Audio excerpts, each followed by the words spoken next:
एक बार ठाकुर जी श्यामा सखी बन करके गए।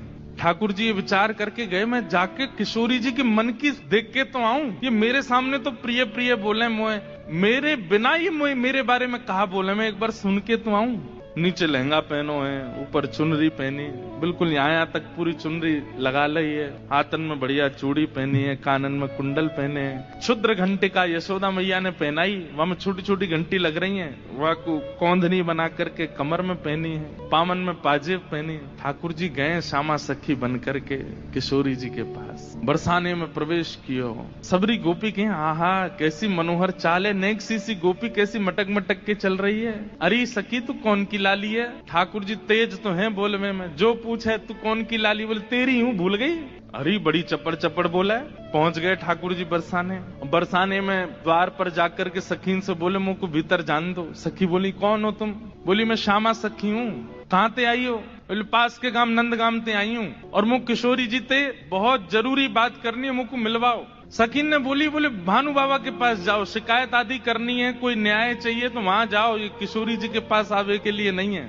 और नहीं हम तो किशोरी जी से ही बात करेंगी, ऐसी बात है कि मैं वृषभानु जी से ना कह सकूं। सकीन ने जाकर के भीतर किशोरी जी से कही, हे लाडली जो, बाहर एक गोपी ठाड़ी है और यूं कह रही है कि वह आपसे ही बात करनी है और आपसे बात करके कछु न्याय करानो है। किशोरी जी बोली अच्छा बुलाओ भीतर। द्वार खुले, ठाकुर जी बढ़िया चुनरी पहन करके, ये गजगामनी सी चाल, एक तो चाल ही ठाकुर जी की टेढ़ी मेढ़ी, ऊपर से सखी बन करके और ज्यादा बनावटी चल रहे हैं तो इतने प्यारे लग रहे हैं। किशोरी जी सिंहासन पर विराज रही हैं और श्याम सुंदर भीतर आ रहे हैं। जैसे ही द्वार से भीतर आनो भयो, किशोरी जी तो कहें अरे सखी या की चाल तो देख कितनी बढ़िया है। ललिता विशाखा बोली हाँ चाल तो बढ़िया है। अरे देखियो या की कमर कैसी सुंदर लग रही है। ललिता विशाखा बोली श्री जी आपको पहली बार कोई सखी पर मोहित रहते हुए देखो हमने, आप तो सदा प्रियतम श्री श्याम सुंदर पे ही मोहित रहे में, लेकिन आज पहली बार। अरे पतो ना या की चाल ढाल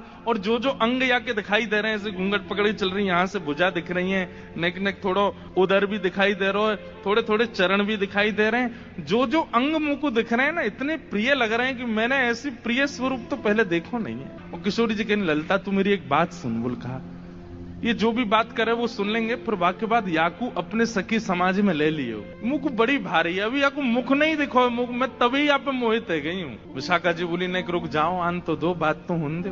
किशोरी जी आज जैसे ठाकुर जी को देख के हो जाती है वैसी हो गई है, एक सखी को देख स्वयं पर भरोसा नहीं हो रहा है किशोरी जी को कि मैं ऐसी क्यों है रही हूँ। ठाकुर जी आके सामने खड़े है गए, उन्हें एक बनावटी सी आवाज भी बना ली ठाकुर जी ने। किशोरी जी बोली कहो सखी कहा नाम है तुम्हारो? अजी मेरो नाम तो श्यामा सखी है। स्वर सुनते ही किशोरी जी के नेत्र बंद है गए। ललिता जी को हाथ पकड़ के कहें मुकु कहा है रो है, या की चाल या के रूप रंग सब देख करके तुम या के स्वर में भी कछु आकर्षण है। ललिता जी बोली श्यामाजू ऐसे ना करो करें, अरे वो सखी है वहां पे आप मोहित का को है। बोले ना पतो ना या मैं तुम्हें ना लग रहा आकर्षण? बोलना हमें तो ना लग रहा। किशोरी जी कह रही है अरे मैं अपने आप बाहर जा रही हूँ, ये सखी कैसी है, या की स्वर कितने सुंदर। ठाकुर जी खड़े खड़े बोले अरे श्यामाजू मुंह को इतनी देर है गई खड़े खड़े, आप मेरो न्याय करोगी कि नहीं करोगी? किशोर जी बोले अरे मैं तो ऐसे बहल गई, बताओ कहा बात है? बोले मैं आपसे आज न्याय की याचना करवे आई हूँ। मैं रहूं नंदगाम में और नंदगाम में नंद बाबा के महल की बिल्कुल समीप ही मेरो घर है। तो विशाखा जी बोली तो नंद बाबा के पास जाती न्याय लेवे, तुम बरसाने का को आई हो? बोले वहां नहीं मिलेगा, यही मारे तो यहाँ आई हूँ, और बात इतनी गंभीर है कि मैं वृषभानु बाबा से ना कह सकूं, आप तो ही कहूंगी। किशोरी जी बोली कहो। श्यामा सखी रोने लगी ठाकुर जी रोने लगे, आंसू ने पहुंचने लगे। अरे मैं कहाँ बताऊं, कैसे मोहते कहूं, मुझको तो लज्जा आ रही है बतावे में। श्री जी बोली ऐसे मत करो, बताओ बताओ कहा बात है? बोले कल परसों में दही बेकवे के कायजे जाई रही, इतने में मार्ग में श्याम सुंदर आए गए। किशोरी जी थोड़ी सहम गई, श्याम सुंदर?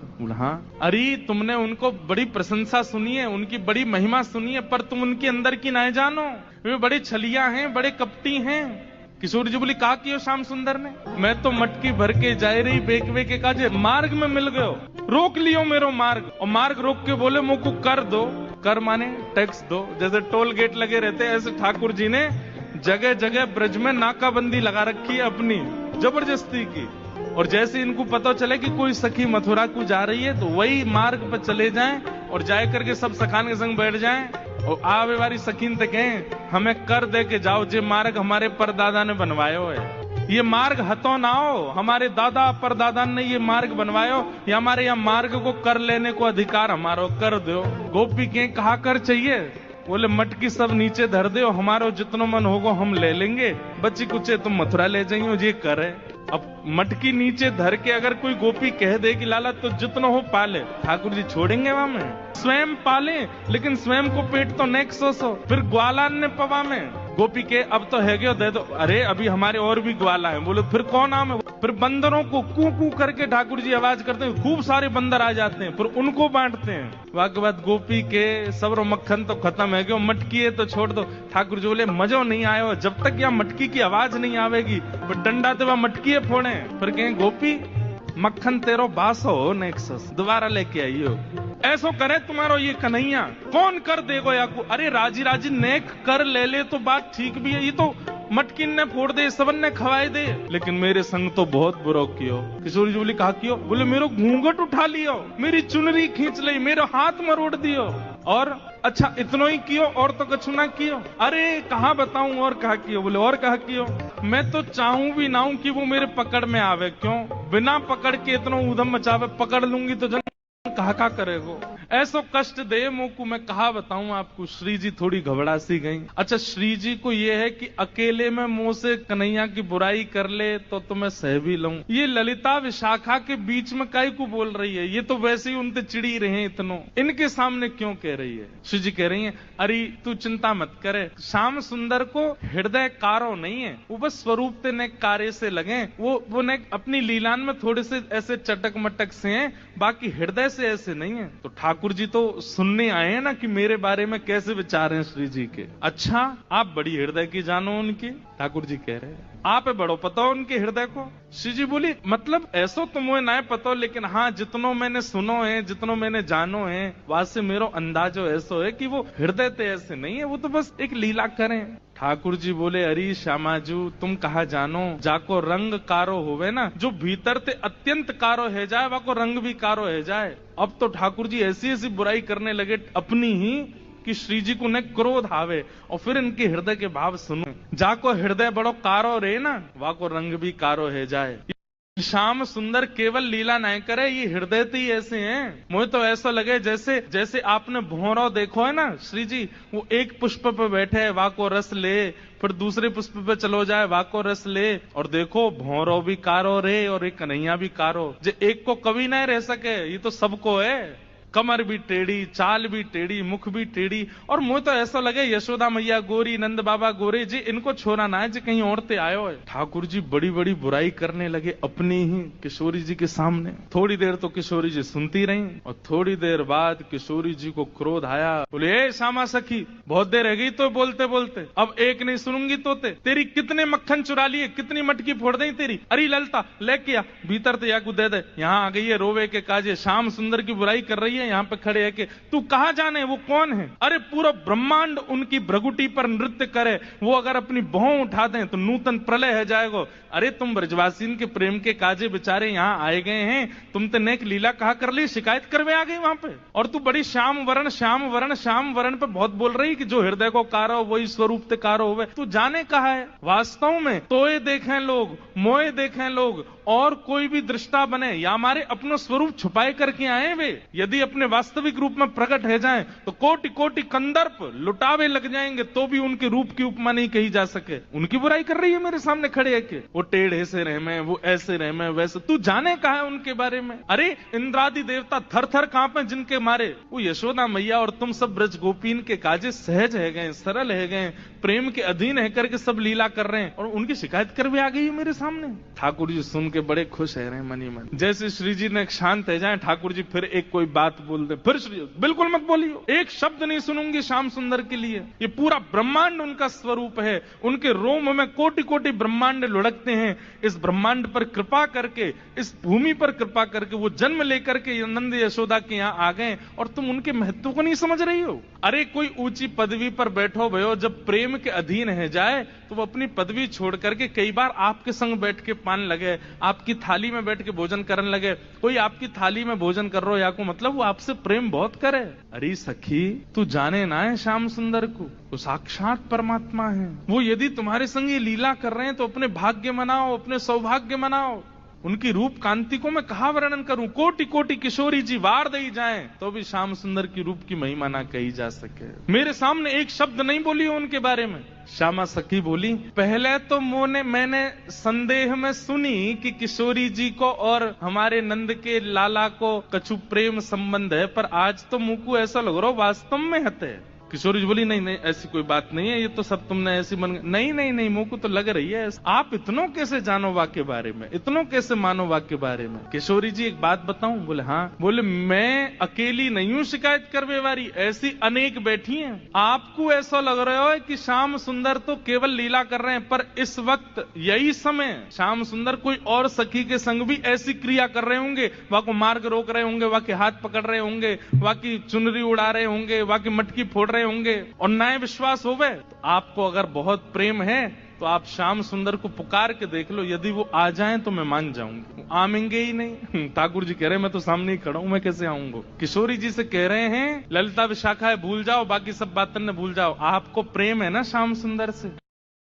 मैं आपसे शर्त लगाए के कह रही हूं, आप पुकारो, और यदि श्याम सुंदर आपके सामने आए गए तो जीवन भर आप दोनों की चाकरी करूंगी। ये श्यामा सखी को वचन है आपके लिए, बुलाए लो। किशोरी जी बोली, देख मोते मत बोले, मैं जानू, मुझको प्रबल विश्वास है कि श्याम सुंदर आ जाएंगे, मैं बस टेर लगाऊंगी और दौड़े दौड़े आवेंगे। श्यामा सखी बोली, आज है जाए ना, बुलाए के देख लो आ जाए कि नहीं। किशोरी जी तुरंत नेत्र बंद करके बैठी और जैसे ही अपने प्रियतम का स्मरण किया है, नेत्र बंद करके किशोरी जी स्मरण कर रही है श्याम सुंदर, हे श्याम सुंदर मैं तो आपकी दासी हूं। जबकि ये बात गलत है, ठाकुर जी दास मानते हैं अपने आप को किशोरी जी के चरणों का, लेकिन आज किशोरी जी ने वास्तव में तो बात यह है कि जैसे ही नेत्र बंद किए हैं किशोरी जी ने और स्मरण करना प्रारंभ किया, कहां है श्याम सुंदर, कहां है मेरे प्राणनाथ, कहां है मेरे जीवन धन। तो जैसे किशोरी जी ने नेत्र बंद करके स्मरण कियो तो किशोरी जी पूरे ब्रजमंडल में भ्रमण कर आई, लेकिन ठाकुर जी नहीं मिले। किशोरी जी बोली, हाँ श्याम सुंदर गए कहां, आज मेरे प्राणनाथ गए कहां। और ध्यान लगा करके देखो, श्याम सुंदर किसी गिरी कुंज में तो नहीं बैठे, कहीं यमुना तट पे तो नहीं बैठे, कहीं दूर तो नहीं चले गए, दिख क्यों नहीं रहे हैं। और तभी किशोरी जी को ढूंढते ढूंढते ढूंढते दिखाई दियो बरसानो भवन। किशोरी जी कह रही है बरसानो भवन क्यों दिख रहा है। तभी किशोरी जी को दिखाई दियो अपनो ही निकुंज, ये मेरो निकुंज काई को दिखाई दे रहा है। अरे कहीं ऐसा तो नहीं श्याम सुंदर यहीं कहीं छुप करके बैठे हैं। और मन में ध्यान से देखो तो किशोरी जी को अपनो ही अंतःपुर दिखाई देने लगो। किशोरी जी बोली, मेरे अंतःपुर में तो केवल ललिता है, विशाखा है, मैं हूं और श्यामा सखी। और ध्यान लगा करके देखो तो क्षुद्र घंटिका दिखाई देने लगी जो श्यामा सखी ने पहन रखी है। किशोरी जी बोली, ये क्या क्षुद्र घंटिका, ये तो मैंने अभी कहीं, अरे ये तो श्यामा सखी की कमर पे देखी। और जब और ध्यान लगा करके देखो तो घूंघट के भीतर कमल नैन मटक रहे हैं, इधर उधर आंख मटका रहे हैं। तुरंत किशोरी जी ने नेत्र खोल करके गई, श्याम सुंदर आप तो सामने ही खड़े हो। और जैसे ये बात कही ललिता विशाखा दौड़ करके, कहां है कहां है कहां, बोले यही श्यामा सखी, पकड़ो याकू। ठाकुर जी दौड़न लगे वहां से, इतने में पकड़ ली और पकड़ करके जैसे ही चुनरी उतारी, आहा श्याम सुंदर तो सामने ही खड़े। अब तो ललिता विशाखा पकड़ करके खड़ी हैं और ठाकुर जी की ऐसी बेणी, आहा नथ बेसर पहनी है नाक में, ऐसी सुंदर बिंदी लगा करके आए, काजल लंबो लंबो खींच के आए, अपने घुंघराले केशन की बढ़िया बेणी गूंथ करके जैसे कोई छोरी तैयार हो ऐसे बन के आए।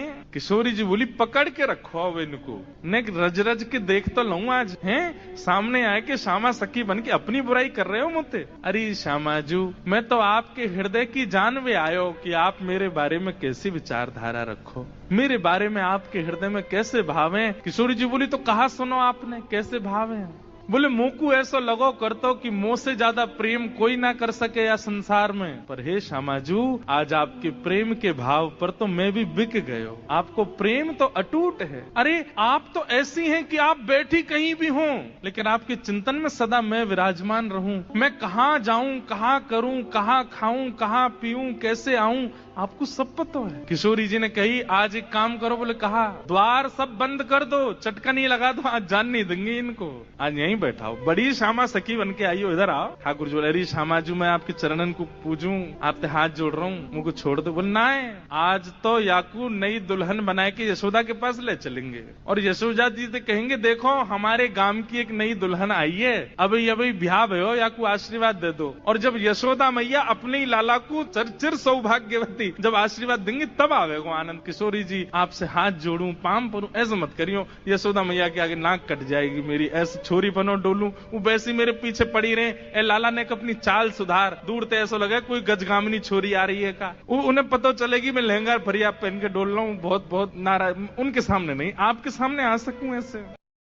किशोरी जी को इतना अच्छा लग रहा है कि आज श्याम सुंदर घबरा रहे हैं। इतना घबरा काहे कर रहे हो, यहाँ पे बैठो, बगल में बैठा। सब सखी लाई किशोरी जी के बगल में, ठाकुर जी को बैठाए दियो। अब श्री जी के मन में कौतिक आयो है, अरे ललता विशाखा, ठाकुर जी को हाथ पकड़ लियो। ठाकुर जी घबरा रहे हैं, जन कहा करेंगी, नेक्स्ट सामने तो आओ ललता विशाखा। दोनों सामने आ गई और बोली, देखो हमेशा या सिंहासन पर प्रिया प्रियतम विराजमान हूं मैं, लेकिन आज दो दो प्रिया बैठी हैं, एक श्याम प्रिया एक गौर प्रिया। अब ये बताओ दोनों में सुंदर ज्यादा कौन लग रहा है? ये ज्यादा सुंदर लग रहे हैं या मैं ज्यादा सुंदर लग रही हूँ? लहंगा इनने भी पहनो, मैंने भी पहनी है, बेनी मैंने भी गुथी है, इनने भी गुथी है, माथे पे बिंदा मैंने भी लगाया, आंखन में काजल इनके भी मेरे भी, सब कुछ। अब तुम दोनों बताओ हम दोनों में सुंदर ज्यादा कौन लग रहा हो? श्याम सुंदर ऐसे रो मत, मुस्कुराओ, कछु कर थोड़ी नहीं हूं मैं। ठाकुर जी मुस्कुराने लगे, अरे ललता बताए दे आज सुंदर कौन है। ललता विशाखा अंदर ही अंदर रो रही है और अंदर ही अंदर, क्योंकि किशोरी जी ने ये क्रम शुरू किया तो किशोरी जी को कम देख रही है, ठाकुर जी को ज्यादा देख रही है, क्योंकि किशोरी जी नहीं तो ये खेल शुरू करवा। बताओ दोनों में सुंदर कौन? उनसे क्या कहें? ठाकुर जी को देखती हैं और देखते देखते देखते अश्रु भराते हैं नेत्रों में। बोले आप ही बताओ ना क्या करें, दोनों ही समान लग रहे हो हमको, दोनों ही एक जैसे लग रहे हो, दोनों में ये न्याय करना बड़ा मुश्किल है। ठाकुर जी आप ही कछु संकेत करो, क्या बताएं? जैसे ठाकुर जी ने देखी ललिता विशाखा बड़ी परेशान है गई है, तो पहले ठाकुर जी नेत्र बंद कर लिए और नेत्र बंद करके मानो ऐसे करके बैठ गए। बोले कि अगर तुमने इनको श्रेष्ठ बतायो तो फिर याद रखियो, तुम बच के दिखाइयो मुझे। ललिता विशाखा सोच रही भाई जीनो तो हमें श्री जी के संग है, और श्री जी की अगर हम प्रशंसा कर देंगे तो ठाकुर जी नहीं छोड़े, ठाकुर जी की कर देंगे तो फिर श्री जी कहेंगे अच्छा जाओ नंदगाम में बोरिया बिस्तर लेके जाओ, वहीं रहो, यहाँ नहीं रहना। अंत में ठाकुर जी से कहने लगी, बोले बताओ तो क्या करना है? अंत में ठाकुर जी को दया आ गई, दया आके ठाकुर जी ने ऐसे इशारा किया, बोले इन्हीं की बताओ, बेसर इन्हीं की अच्छी है। बोले मेरी प्रशंसा कर दोगे मुझे सुख नहीं मिलेगा, इनकी प्रशंसा करोगे ये राजी भी आ जाएंगी, मुझे भी सुख मिले। और ललिता विशाखा बोली कछु नेक सरस, ये नहीं स्पष्ट बोला कि श्री जी की बेसर, श्री जी को श्रृंगार ज्यादा सुंदर है। क्या कह रही है? बोले हे नंद नंदन हमें क्षमा करियो, कछु नेक सरस लली की बेस, आपसे नेक ज्यादा नहीं, नेक सुंदर हमारी श्यामाजू लग रही। और ये बात कहते ही ठाकुर जी सिंहासन से नीचे आ गए कि अरे जय हो हमारी श्यामाजू की जय हो, हमारी लाडली जू की जय हो, हमारी वृषभानु दुलारी की जय हो। सब जय जयकार करने लगे। किशोरी जी बड़ी आनंदित है गई, लेकिन मनी मन सोचने लगी अरे ललता तेने गलत कियो, ठाकुर जी ज्यादा सुंदर लग रहे हैं। अब ललता जी बोले अब ये लो, ये अलग लड़ाई होगी, अब ये यूं लड़ेंगे कि तुमने मेरी काय को कह दी, तेने देखी ना, देख कैसी बेसर पहन के आए, देख कैसी भौं लग रही है, तेने गलती कर दी, मेरी प्रशंसा इन्हीं की करनी तो है, आप कह रही हो तो यही सुंदर। अच्छा तो या को मतलब तेने वास्तव में ना कही, अब इनके पक्ष में चली गई।